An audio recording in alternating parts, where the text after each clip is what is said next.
Alright, we should be live. We're back. We're hopefully finishing Arabella Abandoned Doll today.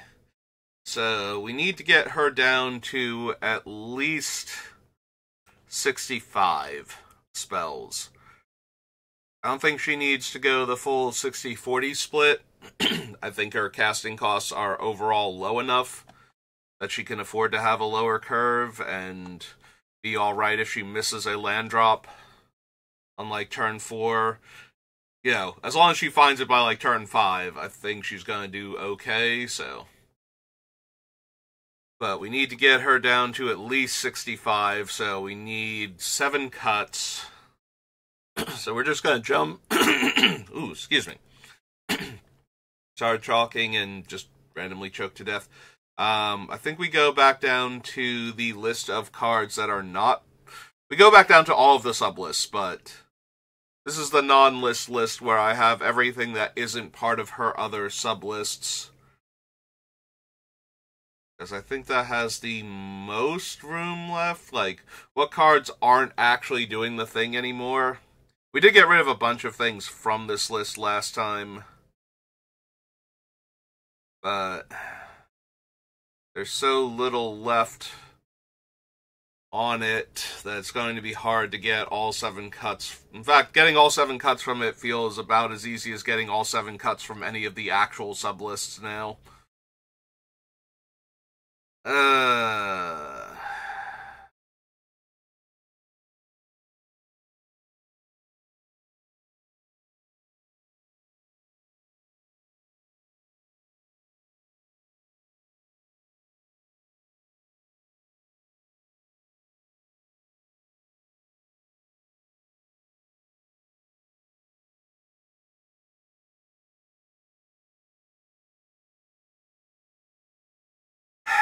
I wonder if we can afford to lose Gratuitous Violence. It only leaves us with City on Fire, Emancipation, and Sulfim to increase our damage dealt.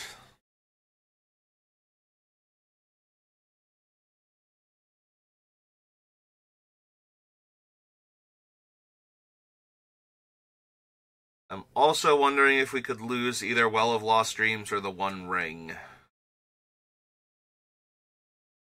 The One Ring requires no further mana investment, and we just need to gain the life in order to offset the damage that it's constantly dealing to us. Whereas Well of Lost Dreams is every time we're gaining life, so our life total is staying high, but we do have to invest mana each time. But we can draw. The One Ring also takes a little while to get going. We only get to draw 1 card, then 2 card, then 3 card, and at that point, we're probably drawing as much as we could reasonably draw with Well of Lost Dreams. Like, straight out of the gate, basically.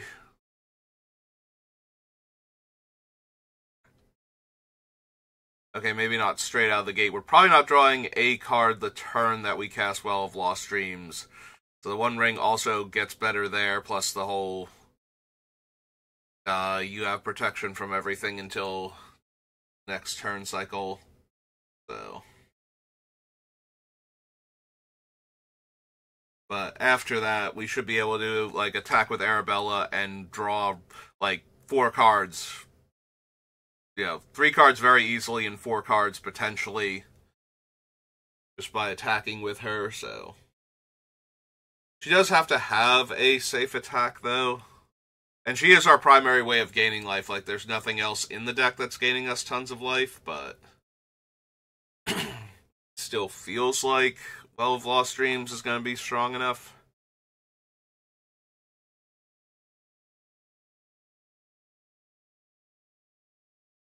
I don't want to lose Enduring Innocence or Tokasha's Welcome, especially if we're going to keep the Alliance, because the Alliance with those two, not only do we get to draw the card if we can attack with 2 creatures, but it also essentially lets us cycle a card each turn, like spend 2, discard a card, and make a 2/2 Knight, which will then trigger, excuse me, trigger either Innocence or Welcome and let us draw another card. So we essentially cycle and make a 2/2 with that particular combination.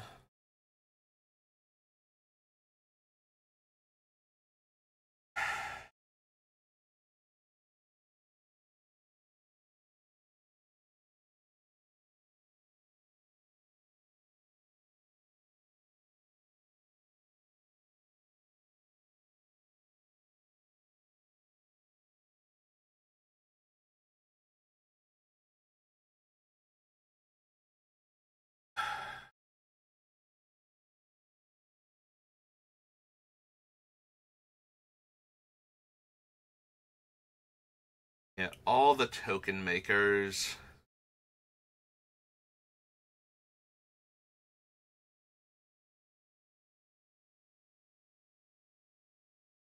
None of them feel particularly cuttable at this point. Yeah, we're at the juncture where almost nothing can go without hurting the deck. Like, taking something the deck actually actively wants away from it.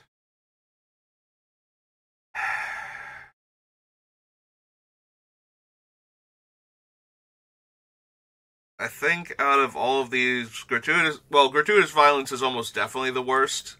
We're not discarding 2 cards there's a very, very low chance we're ever discarding 2 cards to make Sulfim indestructible. But Sulfim also costs a full mana less and can attack. So there's that. Just now noticed, I'm so used to Phyrexian being, it's never going to accept that as a real word. I missed that horror was misspelled this entire time. Maybe Gratuitous Violence.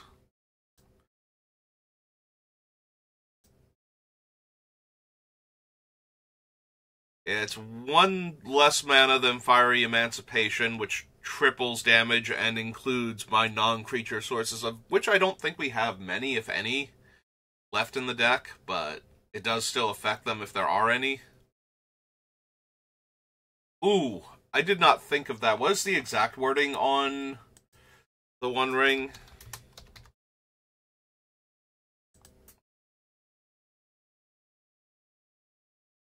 Okay, it is loss of life. I just had this moment where I was like, wait a minute, does the One Ring deal damage to you? Do I need to worry? Because it will be a source dealing damage to a player. At that point, I think I would cut the One Ring. I did not like any of these when they started spoiling them. I like cards that I can read. Or cards that I absolutely cannot read. I don't want this middle ground where if I try really hard, I can read them.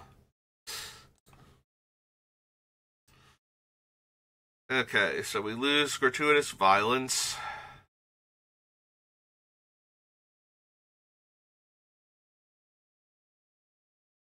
Six more cards need to go.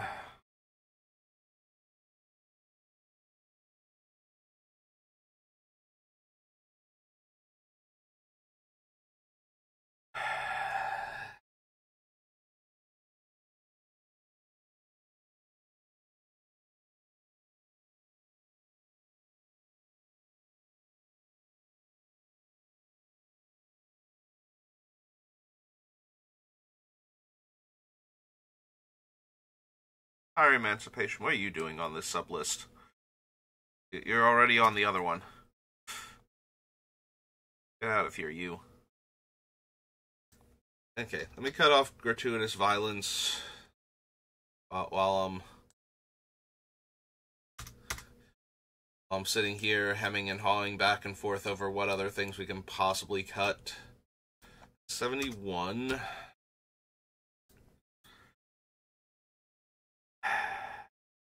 Alright, looking at the list as a whole again, real quick, see if that inspires me.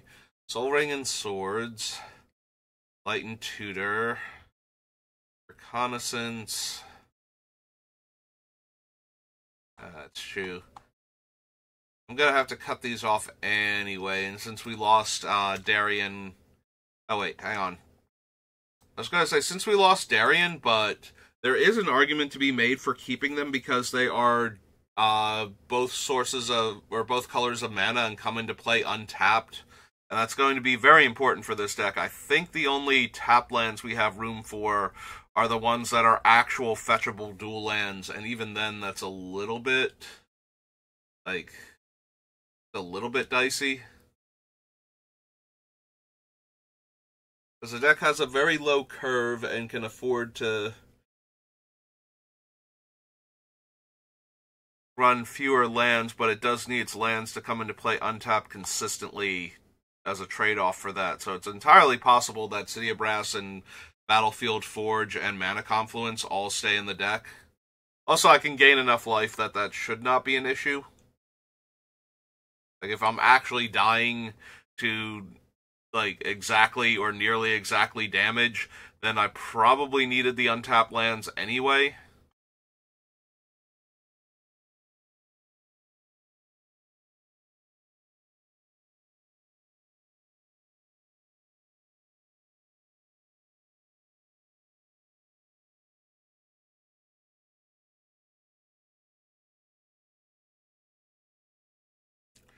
Is it going to be Hero of Bladehold?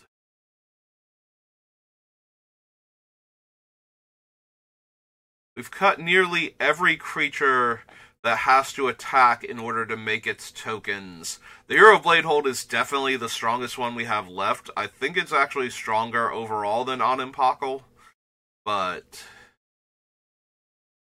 Anim herself does not need to attack, so even if she's inherently weaker, she's also less at risk if I can attack with anything else. You know, if I'm attacking with, like, a single soldier token or a single goblin token, then I'm making a bunch of gnomes also. And if any of them are living, you know, as long as, like, 2 creatures wind up living through all of that, then I'm coming out ahead. Or if 2 creatures will eventually live through all of that, since each time Anim gets stronger and makes more tokens.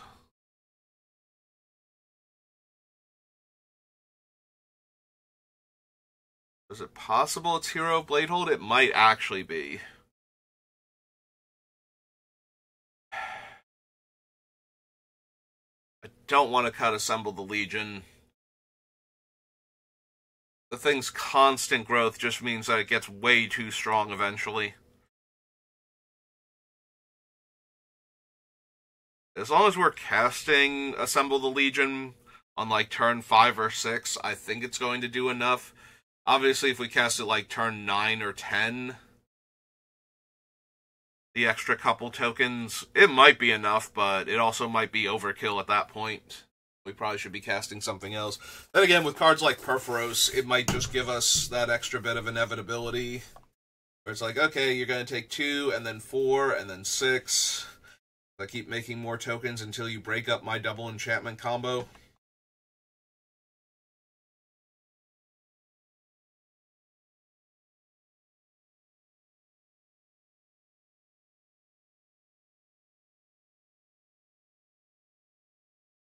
It could be Secure the Wastes. It makes warriors instead of soldiers. And Song of Totentant and Tempt with Vengeance both give the tokens haste. And the other creature, while it's more expensive, has Convoke, so I can just tap all of my creatures to make that many more creatures effectively through it, so...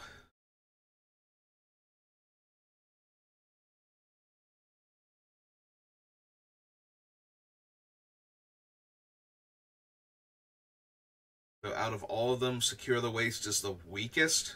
Also, we have, like, Grand Crescendo and whatnot, I think, still on the list.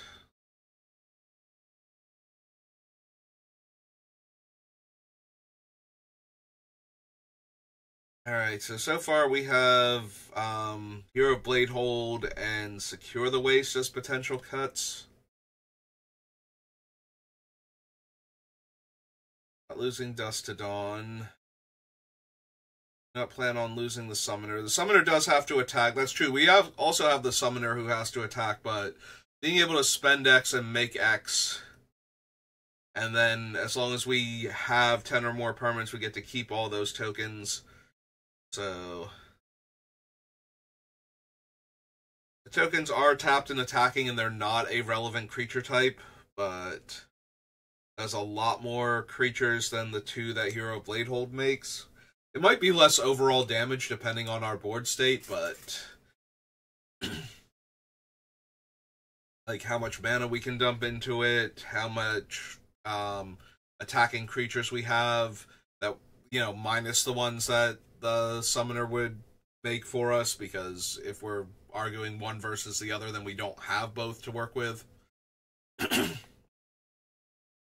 Like, is spending X and making X additional 1-power creatures better or worse than giving our entire board +1/+0? And that really depends on how many creatures we actually have, how much damage Arabella's trigger is going to deal with the extra bodies. There's so many factors going on, so either one of them can be better depending on the board state.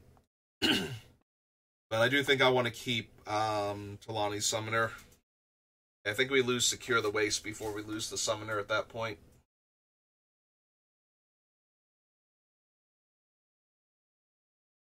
Although I was not thinking of it when I was comparing Bladehold to Onimpakul, because you do have to attack with Summoner also.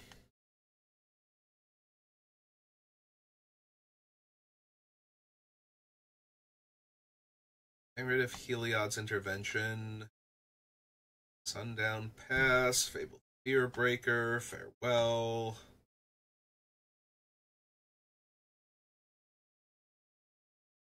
Is it Fable?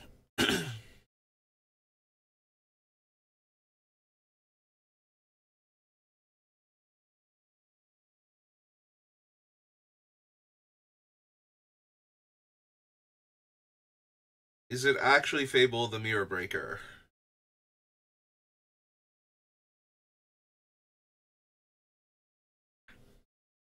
Turn 3, it's a 2/2.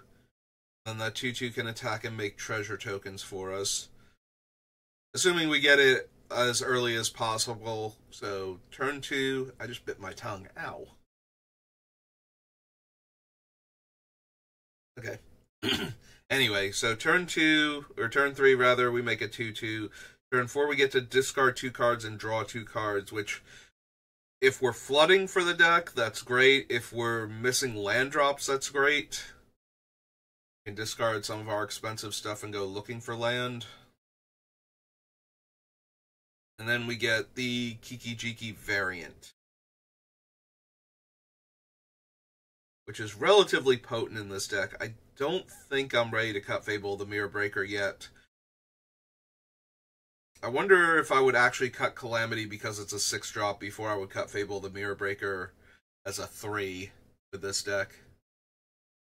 Like, right now, Calamity and that one Angel and I think like 2 other cards are 6-drops, and everything else is cheaper than that. Well, City on Fire is not cheaper, but we can convoke it, so we might be able to cast it with less than 6 lands in play. 6 mana sources.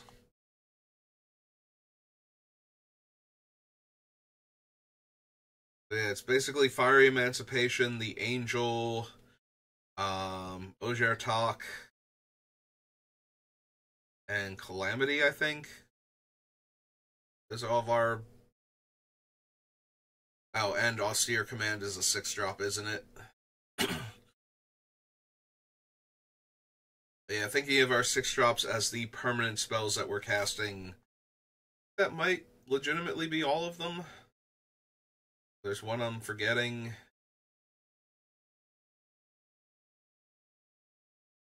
Definitely don't want to cut Delnay.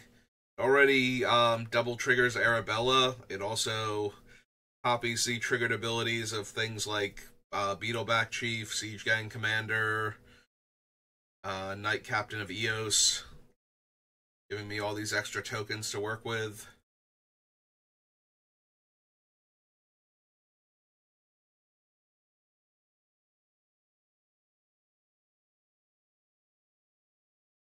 Double up Onimpakul's trigger the first time.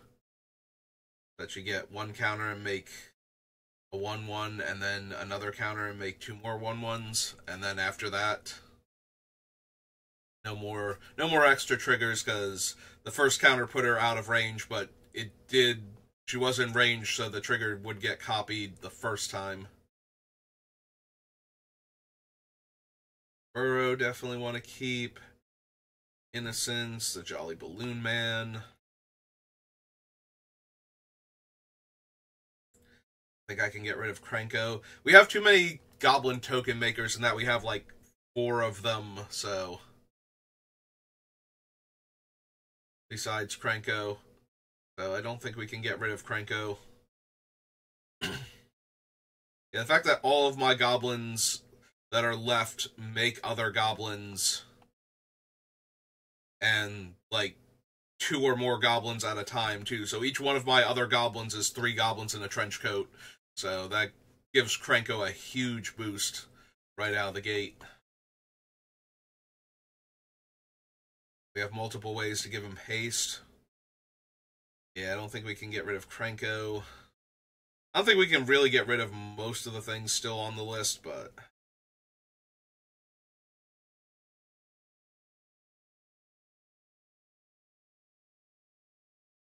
kind of have to.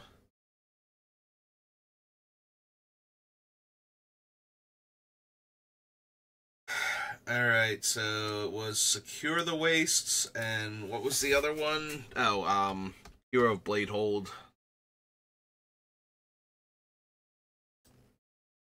Get rid of the ostensibly weakest of the one-shot make X tokens.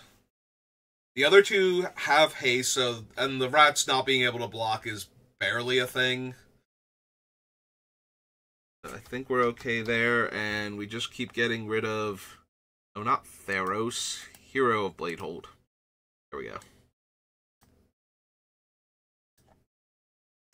Get rid of those 2. Grab Hero Bladehold from this list. Secure the Waste from this list. Would only leave us with the 2 Theros sets, yeah.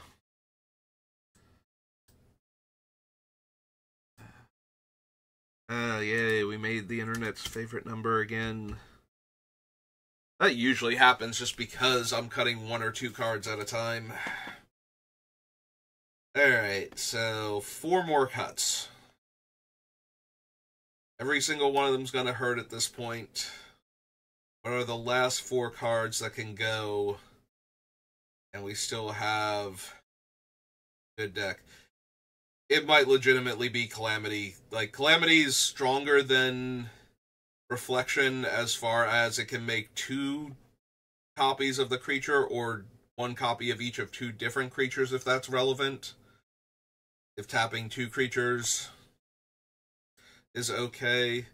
But it's also a 6-drop, and the deck is already running a little land light, so cutting out an extra 6 is probably okay. I think it's better than cutting out an extra 3, especially a 3 that can make... It can make treasures, so it can provide us with mana. It can rummage away expensive cards that we've drawn, or if we're flooding out, it can rummage away land. And then it does the same thing that Calamity's doing, basically, which is make more copies of our creatures that make more tokens. So yeah, if I have to cut one of them, I think it's Calamity. And I think Calamity is one of the few things left on the list that I'm okay with cutting. If there's anything I'm actually kind of okay with cutting, I think it has to go at this point, because most of the cards left on the list I'm not okay with cutting at all, so...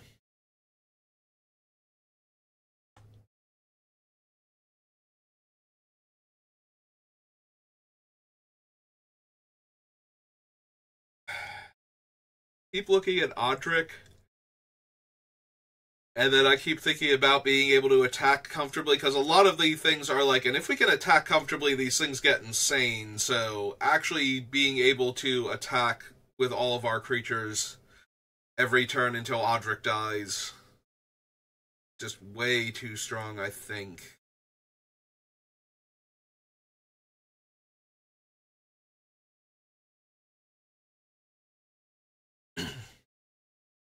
Gang Leader, Beetleback, Siege Gang Lieutenant, Conqueror. Fire Awakener, Grand Crescendo, Vengeance, Krenko, Season.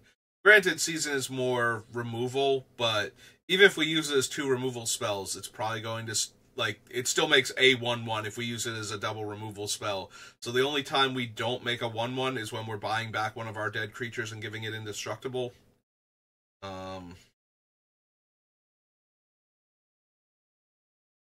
So yeah, I think that's still fine. Keep Onenpockle, Song of Totentanz, Smyrel, Rabble Rousing. Pretty much can't go in my head. Rabble Rousing is just way too strong.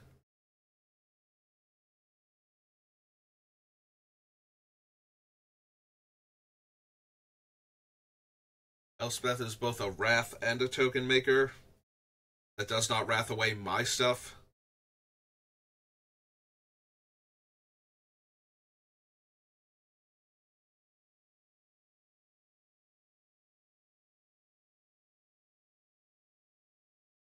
I don't think any of the token makers that are left are cuttable. I don't think. I didn't think that the ones that were left before were cuttable either, but somehow I still managed to get like 2 more off the list, but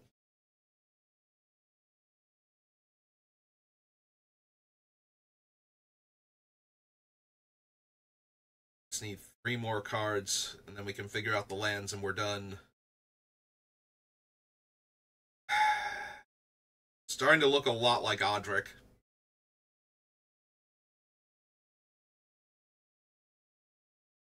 Four creatures is a lot.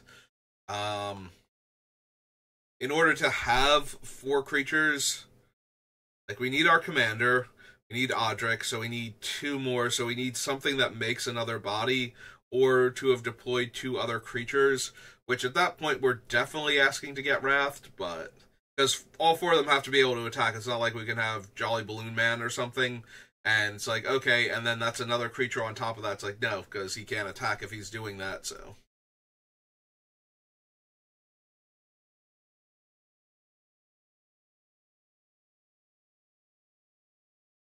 Yeah, I do think 4 ostensibly unblockable creatures is awfully tempting to pull the trigger on a Wrath at that point.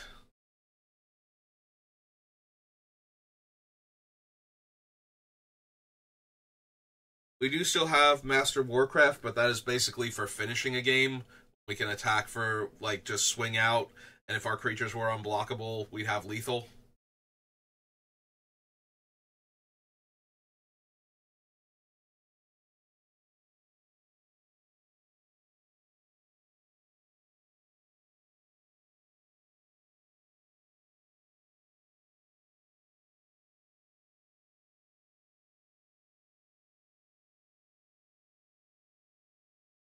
Well, unfortunately, as is normally the case, once something gets into my head that might be the cut, when we have so many agonizing cuts to make, it probably is Odric. We still have the 2 lands, or we will have to still add Rogue's Passage on. Getting to do that, but we'll do that when we hit the lands.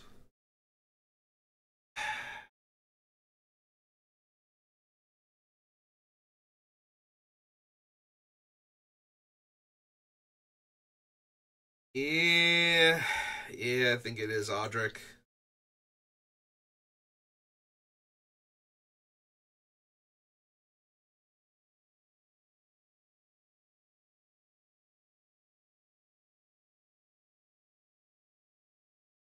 Alright, 2 more. What are the 2 worst cards still on the list?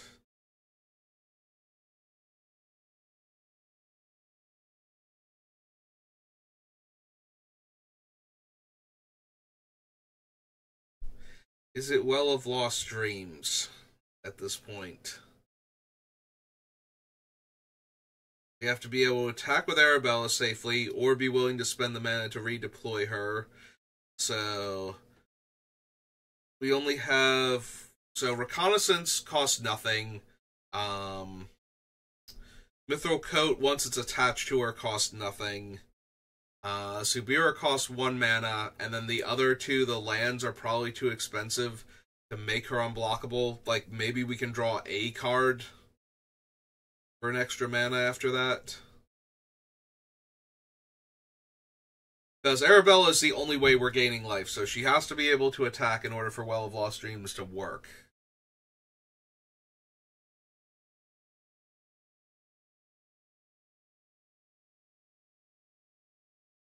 Really excited for Well of Lost Dreams. I thought it was going to make the deck, but I need 2 more cuts.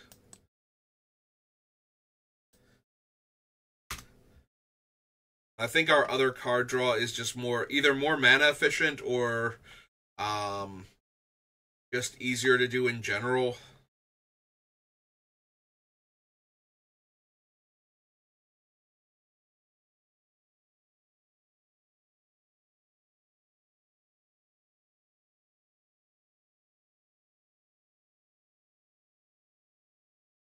Looking at Solfim. Gonna keep looking for right now. Binkiki, Master Warcraft. Definitely don't want to lose the Mirror Entity. Even just activating Mirror Entity for 2 doubles the power on a lot of my creatures while only shrinking a small number of them.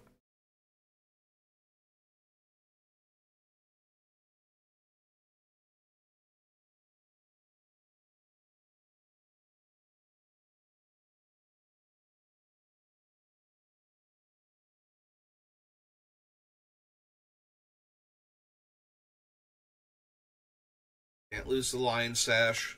Like, we could, if I wanted to, go with a bunch of lands to exile graveyards, but that's adding colorless lands to the deck when we're trying to cast things like Kiki and we're a little land light. And yeah, I don't like, and I'm already running at least 3 colorless lands because I plan to run Ancient Tomb, and the 2 make a creature unblockable lands. So I don't know that Factory's going to make the final cut, or any of the other ones that could turn into creatures to help Arabella out, but definitely running those 3, so I don't know that I have room for more colorless lands.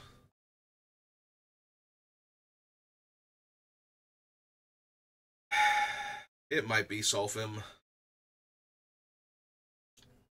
That just leaves the 2 damage triplers.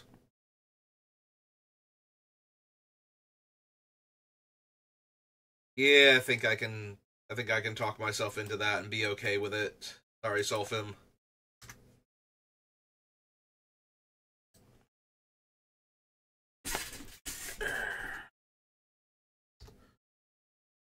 Alright, so if we get rid of Solfim, Well of Lost Dreams,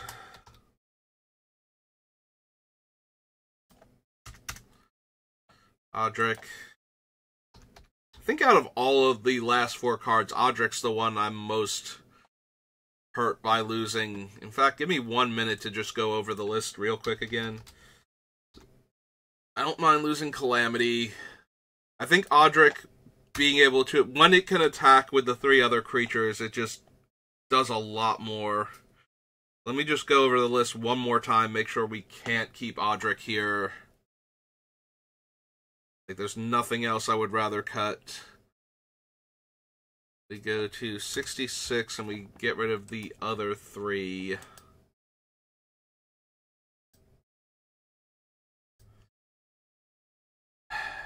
Actually, let me start at the bottom and work my way up this time, just to... Don't really want to lose any of the make a bunch of goblin tokens goblins. Unexplained Absence, Charismatic Conqueror, Wildfire Awakener, Syceum Perfect. It's probably the worst of our remaining removal spells, but it is a catch-all one that exiles, so... Do want to keep the Alliance. Clever Concealment, yes. Grand Crescendo, yes. I was going to say Protection. I was going to say Perfection. Teferi's Protection. Attempt with Vengeance. Arcane Signet. Talisman of Conviction, Vera, Fiery Emancipation, Audric, Franco, Swiftfoot Boots, Loon Man, Innocence, Arabella, Season of the Burrow, Delnay. That's true. We also have Fountain Port on the list. Yeah, I definitely can't afford another colorless land. Ogier Talk, Animpakal, Stroke of Midnight, Song of Totentaunts, The One Ring, Battle for Bywater, Pearl Coat, City on Fire, Mondrak, Acacia's Welcome, Myrel, Rabble Rousing, Lion Sash, Farewell, Fable, Sting, Iliad's Intervention, Ilinali's Summoner, Last to Dawn, Anointed Procession, Perforos, Elspeth, Assemble the Legion.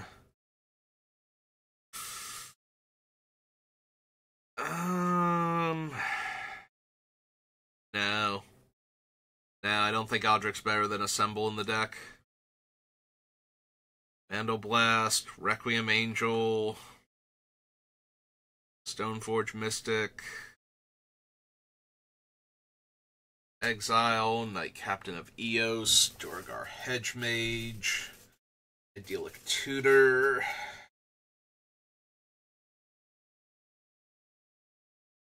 Air Entity, Austere Command, Warcraft, War Signet, Top, E, Skull Clamp, Lightning Greaves, Siege Gang,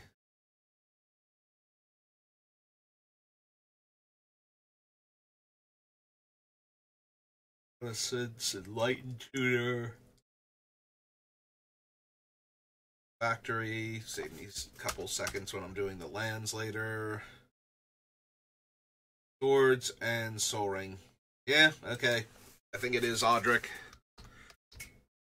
I don't think there's anything else left on the list that I would rather have Audric in instead of that card, so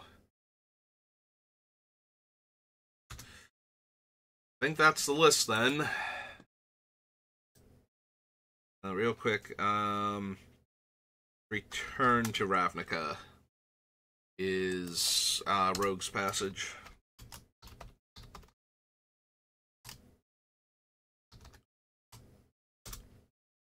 Alright, back to the top. And let's see what lands we have. Well, we have 38 lands on the list, so you have to cut a few of them. In that we need to cut 3 just to have room in our deck. Alright, let's see what they all are. Plateau, City of Brass, Ancient Tomb, Battlefield Forge, Mire Strand, Heath, Foothills, Sacred Foundry, Windbrisk Heights, maybe not. Windbrisk Heights is fine in that we will always be able to attack with the 3 creatures. Well, not always. That was the same argument against Audric, was that we needed 4 creatures. But we should be able to trigger with some level of consistency. I think the biggest drawback might be that we might not have anything awesome underneath it, because we have only a handful of really expensive spells. Rogue's Passage, Mana Confluence, Inspiring Vantage, Castle Ardenvale and Castle Embereth, maybe. Needle Verge, Alpine, Furycom Snarl, Den of the Bugbear, maybe. Peaks, Murex, Minas Tirith, Elegant Parlor, Fountain Port, Sunbaked Canyon, Arena of Glory, Command Tower. Oh, right. So Technically, we only have 33 non-basic lands on the list, and the rest are down here. Help me keep track of what I could do with my non-basic land. So technically, we have room for 2 basics. We're good.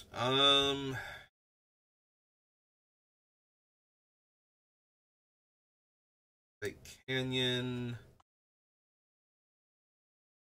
I do like the utility in Fountain Port because we do make a ton of tokens. Also, it can make tokens if we desperately need it to.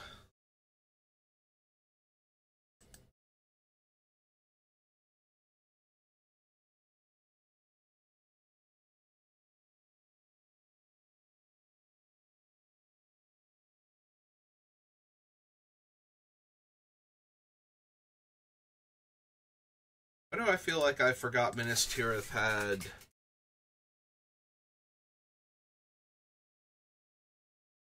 Yeah, enters tapped unless you control a legendary creature, which shouldn't be that hard with Arabella, but it does mean I can't have it as my turn 2 land drop if I have, like... If I have, like, Castle Embreth and Minas Tirith, it's going to be awkward. The same is true for Ardenvale, though.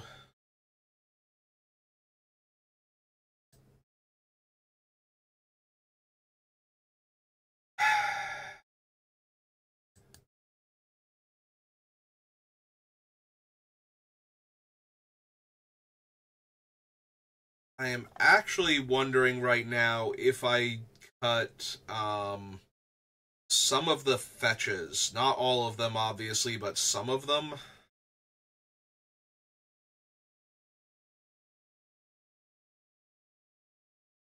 Because we're not going to have a ton of basics at this rate.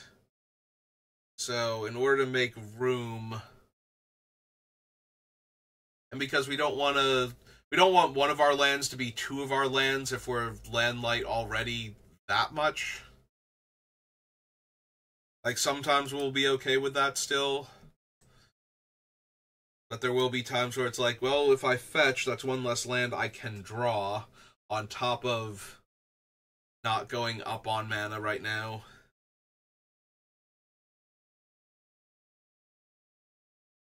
I'm debating cutting Den of the Bugbear because it's going to enter tapped. Actually, hang on. I feel like, real quick, did we have, like, Needle Verge somewhere on the list? I feel, yeah, there it is. Or not Needle Verge, the Manland from...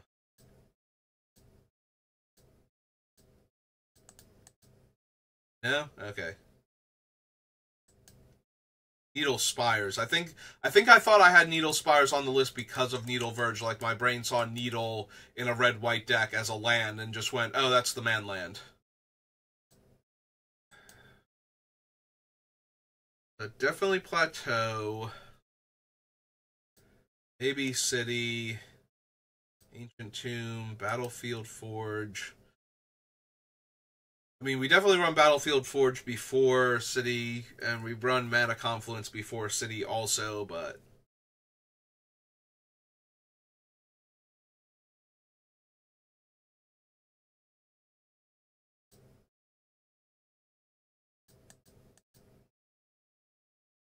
Foundry, Windbrisk Heights, Mesa, Marsh Flats, Scalding Tarn. Like, I'm wondering if I lose Scalding Tarn and Flooded Strand, because the blue fetches are the most expensive, so as long as I'm making suggestions, like, it doesn't matter which ones you cut, as long as you keep the same ratio. So I think if we lost a white one and a red one, and they just happen to be the overlap with blue, that'll give me a little more room.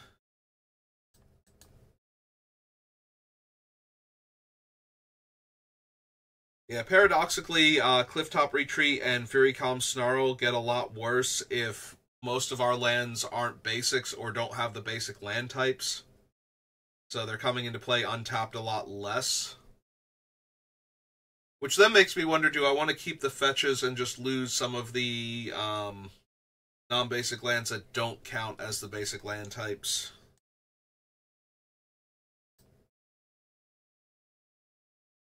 That are dual lands then. Like, I kind of want to keep Inspiring Vantage because we need our lands to come into play tapped in the early game, or come into play untapped in the early game especially. Maybe Sundown Passage can go. Maybe we don't need Embereth. It's fine in the deck, it's not hurting a lot, but we kind of need more basic lands in the deck, so I don't know why I'm cutting it like I need to keep track of this. Lose Castle Embereth. Verge always comes in untapped.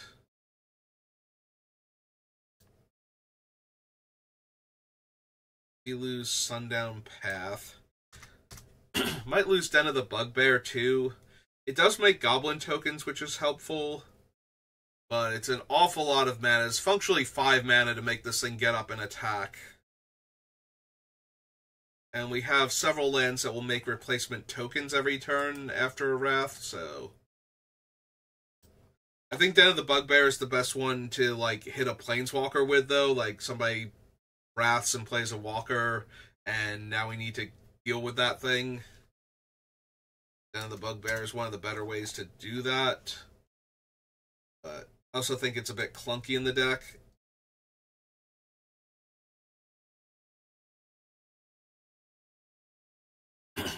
There is some temptation for Sacred Peaks and Alpine Meadow. Wait, do I not? Oh, there's Alpine Meadow. I was going to say, wait. Do I actually have it on the list? I thought I did. I do.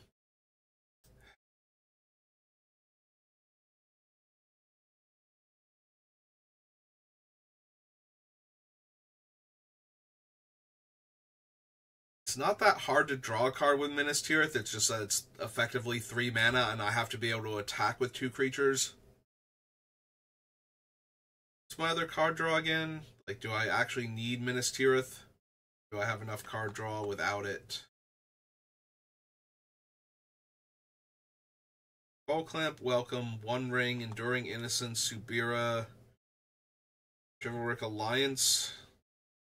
Technically, we have Mountain Port also.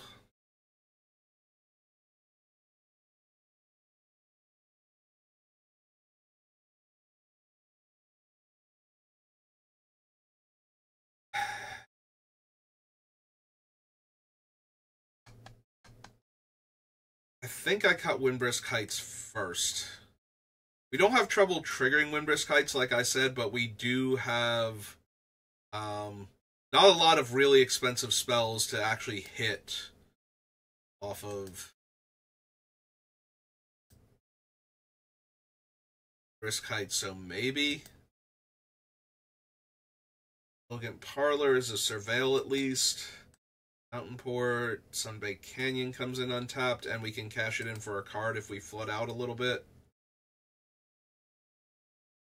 Glory, and Tower. Alright, real quick, let me just get rid of all of these from the sub-lists, because I don't really need the sub-lists anymore, and it's kind of slowing me down and giving me an inaccurate count.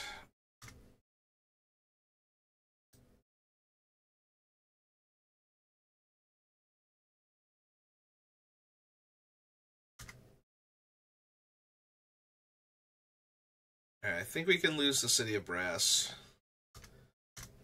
We have enough various pain lands.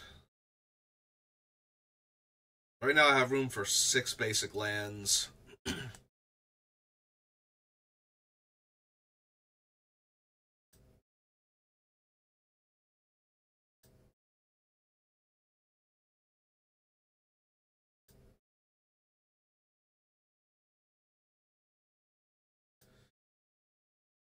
I really want enough lands that produce both colors of mana. So that way,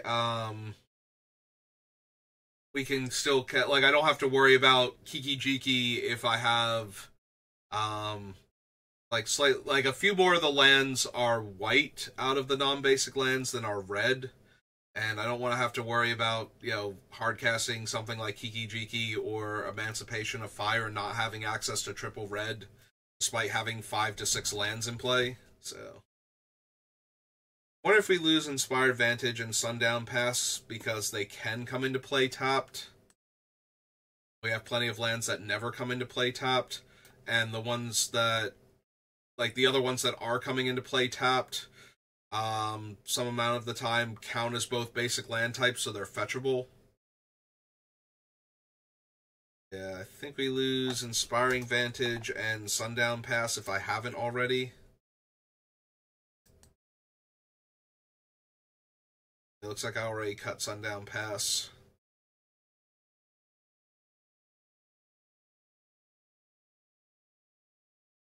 Do we lose either Fury Calm Snarl or Clifftop Retreat?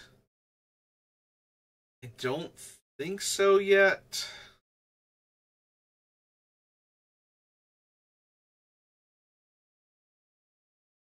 I don't think so.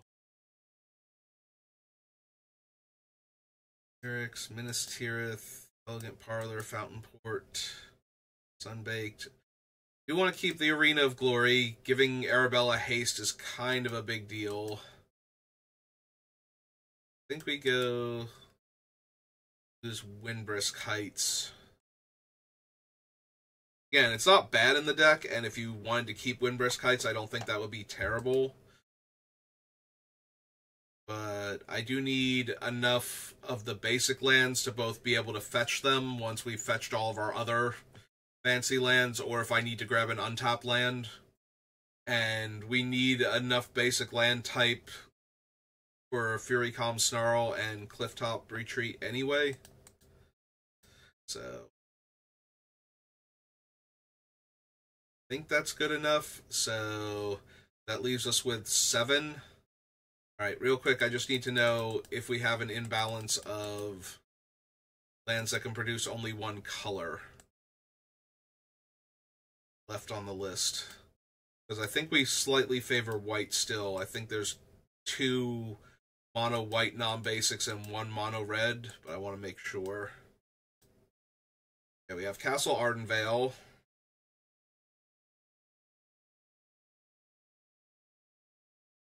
There's Minas Tirith. Then it should be the 1 red land in Arena of Glory. Yep, okay.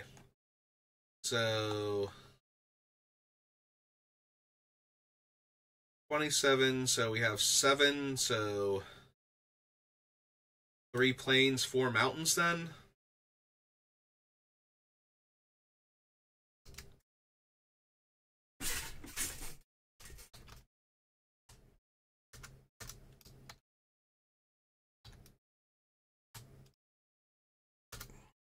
And yeah, I think that does it. Alright, so that's going to be Arabella, all done. I don't know who I'm going to build around next, and I might take a little more time off. I've been taking time off lately because I've been trying to get my collection sorted and moved. I'm currently using our dining room to stack a whole bunch of the 5,000 count boxes from transferring the set from binders into the boxes, and Thanksgiving in America is coming literally next week, so I kind of need to have that stuff off of the table in 7 days, so I need to finish up what I'm working on. So if I take any extra time off from deck building, it'll be to do that. I'll probably still be on drafting at least a little bit each day, though, when on my days off. But yeah, I'm probably not going to be building, like, immediately. I'm not even sure what our next commander build is going to be. But yeah, that's going to do it for me for right now. So thank you for watching, and I will see you next time. Have a good rest of your day.